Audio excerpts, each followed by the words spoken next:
Hello दोस्तों, नमस्ते।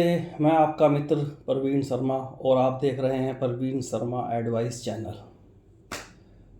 मित्रों, आज का जो टॉपिक है वो थोड़ा सा हटकर है और बहुत सीरियस टॉपिक है ये। और ये ज़िंदगी की एकदम सच्चाई है, इसमें कोई झूठ नहीं है। आदमी अच्छा हो बुरा हो, उसके कर्म अच्छे हों बुरे हों, चाहे कर्म उसके जैसे भी हों, लेकिन वो दुनिया के साथ चालाकी खेले, झूठ बोले, छल करे, कपट करे, जानबूझकर चाहे लोगों का पैसा मार ले, जानबूझकर किसी की बेईमानी कर ले, किसी के संग गलत काम कर दे, कोर्ट कचहरी झूठी गवाहियाँ दे दे। दोस्तों, वो जो भी कर ले लेकिन ज़िंदगी में एक समय ऐसा आता है जब वो इस दुनिया को छोड़कर चले जाता है। क्योंकि इस दुनिया में जो पैदा होता है वो इस दुनिया से एक दिन जाता है, ज़रूर जाता है। और ये बात ऐसा नहीं है कि आप लोग सोचोगे कि ये कौन सी नई बात मैंने बता दी आपको। ये बात हर व्यक्ति को मालूम है, हर व्यक्ति इस बात को जानता है। ऐसा नहीं है कि कोई भी एक ऐसा आदमी हो जो इसको नहीं जानता। देखो, ये एक ऐसी बात है जो एकदम सच्ची बात होती है। सच्ची बात, एकदम सत्य बात है। मतलब ये कि दुनिया में आने वाला आदमी एक दिन चले जाएगा, अपनों को छोड़कर चले जाएगा, अपने दोस्तों को छोड़कर चले जाएगा। और बहुत ज़्यादा उससे लोग प्यार करते होंगे तो उसका दुख करेंगे, प्यार नहीं करते होंगे तो जो उसके जाने के बाद जो बातें रह जाती हैं वो बोलते हैं।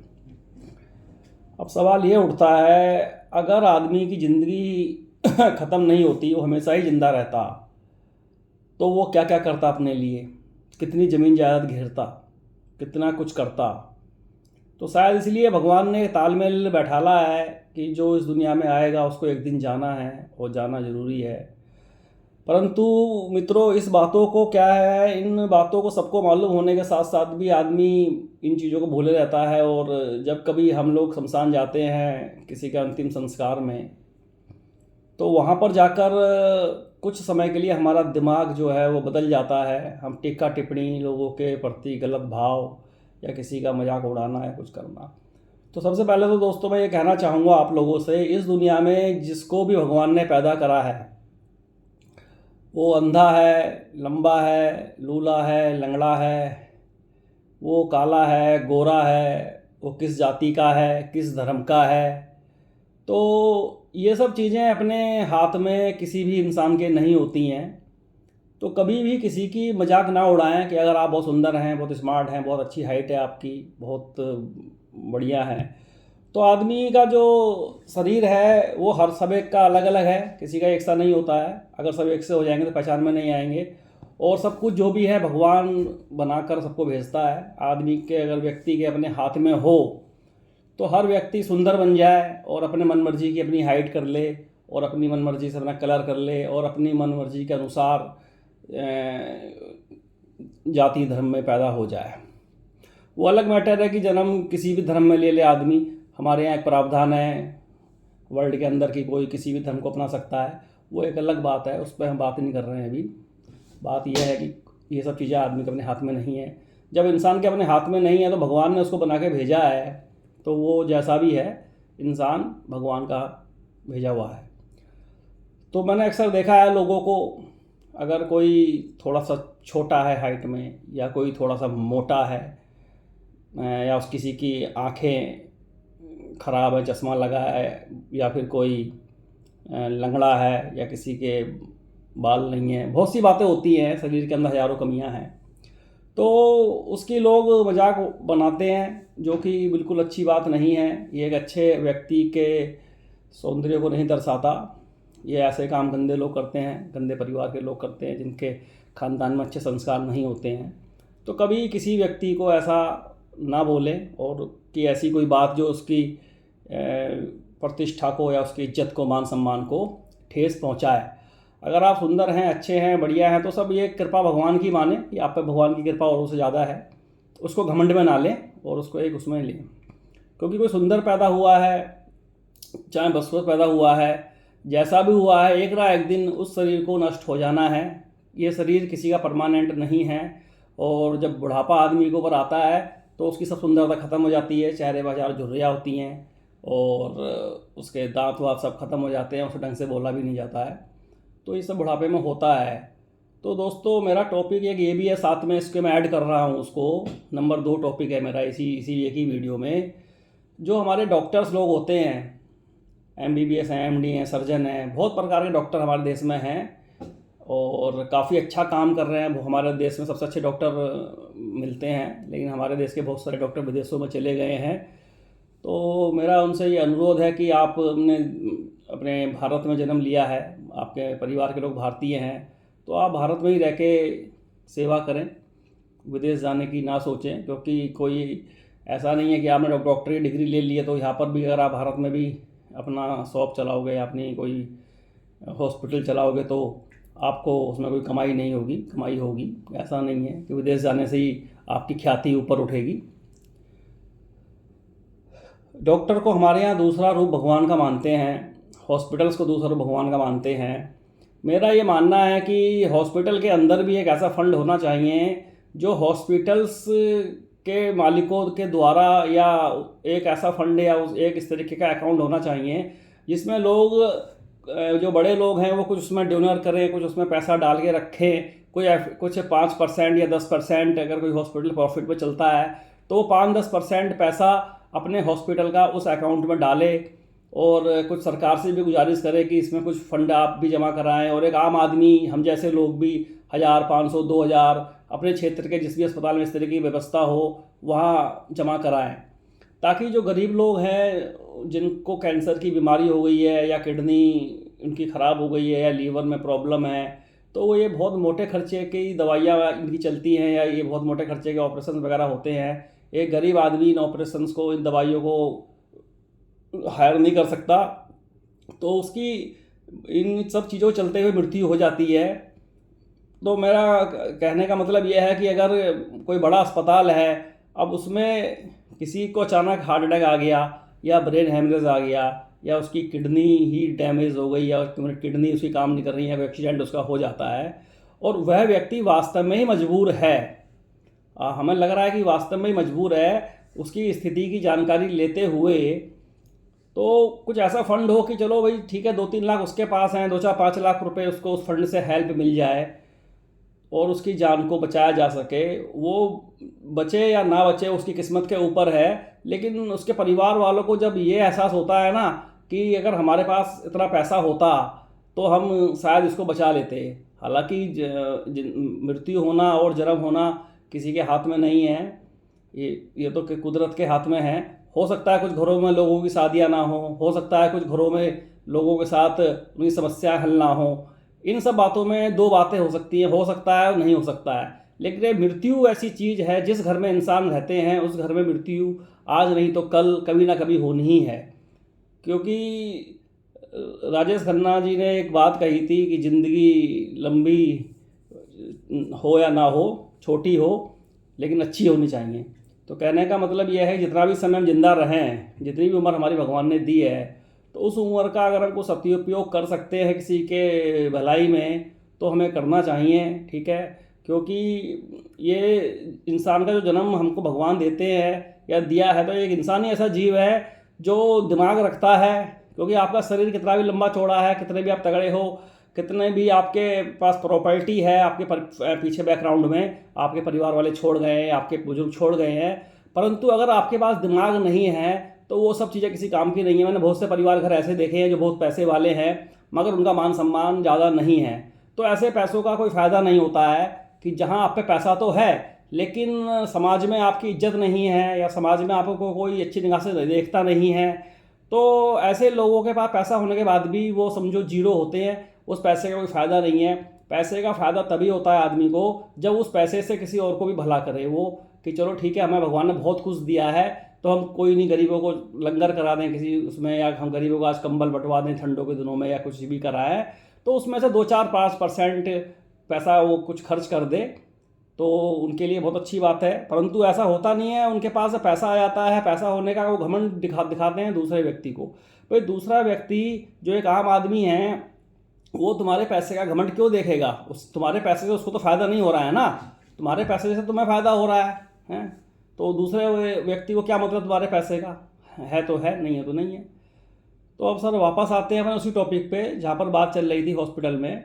तो हॉस्पिटलों में तो इतना करप्शन है वैसे तो कि एक मैंने यहाँ तक भी देखा है, बहुत ही शर्म आती है उस समय पर, और बहुत एक जलालत सी महसूस होती है जब व्यक्ति की मौत किसी अस्पताल में हो जाती है और ये लोग 20 लाख रुपए का बिल, 25 लाख रुपए का बिल लाके उसके परिवार वालों के आगे पटक देते हैं और डेड बॉडी को छुपा देते हैं उस समय के लिए कि अब डेड बॉडी तुम्हारे पेशेंट की तब मिलेगी जब आप ये बिल पूरा पेड कर दोगे, नहीं तो हम डेड बॉडी नहीं देंगे।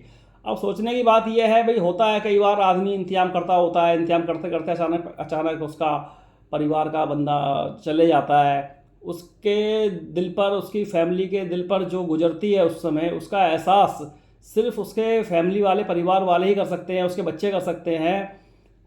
परंतु हमारे यहाँ के जो हॉस्पिटल्स के स्टाफ हैं, खासकर कोऑपरेटिव जो बड़े हॉस्पिटल्स हैं, उनके जो स्टाफ हैं, उनको 1% भी दया नहीं आती, या तो उनको ये दया इसलिए नहीं आती है कि उनका ये रोज़ का काम हो चुका है, उनका पैसा बन चुका है। लेकिन मैं आपको एक बात बताना चाहता हूँ, डॉक्टरी का जो पैसा है ना, वो एक अलग तरीके का पैसा होता है। उस बिज़नेस को आप उस बिज़नेस से कंपेयर ना करें जो बिज़नेस और होते हैं। इसमें, इस बिज़नेस में, इस व्यापार में आपको थोड़ा सा इमोशनल भी होना पड़ेगा और उसको देखना पड़ेगा सामने वाले व्यक्ति को कि यार ये वास्तव में ही इसके साथ गलत हो गया है। तो ऐसी बातें कहना कि नहीं जी 20 लाख रुपए तुरंत जमा कराओ तब आपका पेशेंट मिलेगा, तब उसकी शक्ल देखने देंगे, और बहुत हंगामे करते हैं हॉस्पिटलों में, चाहे भले ही वो व्यक्ति डॉक्टरों की गलती से ही गया हो, ऐसे केस भी होते हैं। क्योंकि अब ये टेक्निकल अंदर क्या कर रहे हैं इस बात को तो कोई नहीं जानता है ना, कि कौन सी दवाई दे रहे हैं, कौन सी दवाई रिएक्शन कर गई या कौन सी दवाई इसको नुकसान पहुंचा गई, है ना। और कुछ चंद हॉस्पिटलों में ऐसा भी सुना जाता है कि जो एक वेंटिलेटर सुनते हुए आ रहे हैं उस पर लिटा देते हैं और वो बंदा निकल जाता है। तो उसमें कहते हैं कि 3 दिन तक उसको लिटा कर रखेंगे, 4 दिन लिटा कर रखेंगे और बोलेंगे जी अभी तो ये वेंटिलेटर में धड़कनें चल रही हैं। तो मैं बताऊं आपको, देखो मैं एक बहुत सच्ची बात कहूँगा, हालांकि मैं मेडिकल से संबंधित नहीं हूँ, ना मेरा कोई मेडिकल स्टोर है, ना कोई मैं डॉक्टर हूँ, लेकिन फिर भी मुझे इस क्षेत्र की बहुत अच्छी नॉलेज है और मुझे बहुत कुछ पता है इसके बारे में कि क्या होता है इसमें। तो मुझे तो ये लगता है कि 90% जो डॉक्टर्स हैं, हॉस्पिटल हैं, वेंटिलेटर पे जो रखते हैं पेशेंट को, तो वो पेशेंट जिंदा ही होता है, मरा हुआ नहीं होता है। ये तो हम लोगों का यार वहम भी होता है कि ऐसा हो रहा होगा। 10-20% हॉस्पिटलों में ये हरकतें होती हैं, ऐसा नहीं कह रहा हूँ, नहीं होती है, लेकिन सभी अस्पतालों में ऐसा नहीं होता है। कुछ हॉस्पिटल बहुत ईमानदारी से भी काम करते हैं। तो क्योंकि डॉक्टर्स का कहना ये होता है जब तक पेशेंट का हार्ट चल रहा है, वो हार्ट की तब तक उसको हम मरा हुआ घोषित नहीं करेंगे। तो जब वेंटिलेटर में जाने की नौबत आ जाती है व्यक्ति की, तो वहाँ बचना बहुत मुश्किल काम होता है। वहाँ सिर्फ रह जाती है उसकी घर वालों की, परिवार वालों की बर्बादी। तो ऐसे पेशेंट को मैं ये कहूँगा कि भाई देखो, उसको जाना तो है, बचना उसके लिए मुश्किल है, क्योंकि जिस प्रकार से वो बस खाली अब डॉक्टर का बिल बढ़ रहा है, लास्ट में जो आपने कर्जा उनका देना है वो दे के फिर आपने वहाँ से आना है। तो घर में ही सेवा करें, जब ज़्यादा इतनी स्टेंट आ जाए या तो आपके पास उतना पैसा है, ठीक है। और मैं एक चीज़ और कहना चाहूँगा, अपना एक मेडिकल क्लेम या मेडिकल इंश्योरेंस कुछ ना कुछ रखें, जिससे कि आपके हालांकि मेडिकल क्लेम में भी आजकल या मेडिकल इंश्योरेंस का भी कोई इतना भरोसा नहीं है, कई बार दिक्कतें भी आती हैं, लेकिन फिर भी मुझे लगता है कि काफ़ी हद तक पैसा मिल जाता है उसमें। तो 15-20 लाख रुपए तक का इंश्योरेंस, अगर आपकी उम्र 40 से नीचे है तो 20-21 हज़ार में हो जाता है। तो उतना पैसा एक बार को काफ़ी होता है कि अगर बंदा बचने वाला हो तो बच जाएगा। तो उससे आपकी एक फाइनेंशियल हेल्प हो जाएगी। नहीं तो लोगों के मकान बिक जाते हैं, ज़मीन प्रॉपर्टी बिक जाती है, जो मीडियम वर्गीय लोग हैं उनकी, और उसके बाद भी उनका जो इंसान है चले जाता है। और हॉस्पिटल के स्टाफ से भी मैं ये कहूँगा कि अगर किसी का कोई व्यक्ति इस तरीके से चले जाता है दुनिया से, तो उसको ऐसे परेशान ना करें, उसके संग थोड़ी दया की भावना दिखाएं। और हमारी सरकार को भी सोचना चाहिए, हॉस्पिटल वालों से कहना चाहिए कि भाई अगर कोई व्यक्ति हॉस्पिटल आके ख़त्म हो जाता है, उसका जो बिल है उस बिल में पूरा कंसेशन करें। सिर्फ डॉक्टर जो उनका दवाइयों का खर्चा है वो खर्चा लें, बाकी जो बिजली का खर्चा है, कमरे का छोटा मोटा खर्चा है वो ले लें, बाकी अपना प्रॉफिट उसमें से बिल्कुल हटा देना चाहिए, उन लोगों को बिल्कुल ख़त्म कर देना चाहिए। और बाकी जो बिल बचता है उसमें से आधा बिल कम से कम हमारी सरकार पेड करे और आधा बिल वो व्यक्ति पेड करे। अगर वो बीपीएल कार्ड के अंतर्गत आता है तो पूरा बिल सरकार पेड करे फिर, क्योंकि एक मजदूर आदमी, गरीब आदमी जानता है कि गरीबी क्या होती है। जिनके पास पैसा है उनको नहीं पता कि गरीब आदमी क्या होता है, उसका एहसास क्या होता है। क्योंकि हम लोग तो अच्छे परिवार में पैदा हो गए, बचपन से हमने अच्छा अच्छा देखा है, तो हमको नहीं पता है कि भाई एक आदमी जो मजदूरी करके 500 रुपये कमाता है और हम जो आप जैसे लोग 500-700 रुपये का तेल कार में फूंक देते हैं डेली, तो हमको उनका एहसास होना चाहिए कि हाँ भाई, क्योंकि आदमी को खुद अपने लिए मत देखो कि हम क्या हैं और हम क्या कर सकते हैं। अपना अपना देखेंगे तो हम फिर इंसान नहीं हैं, फिर हम जानवर हैं। कि भाई जानवर का भी यही है कि भैंस है, गाय है, अपना चारा खाया, किसी और ने खाया नहीं का मतलब नहीं है।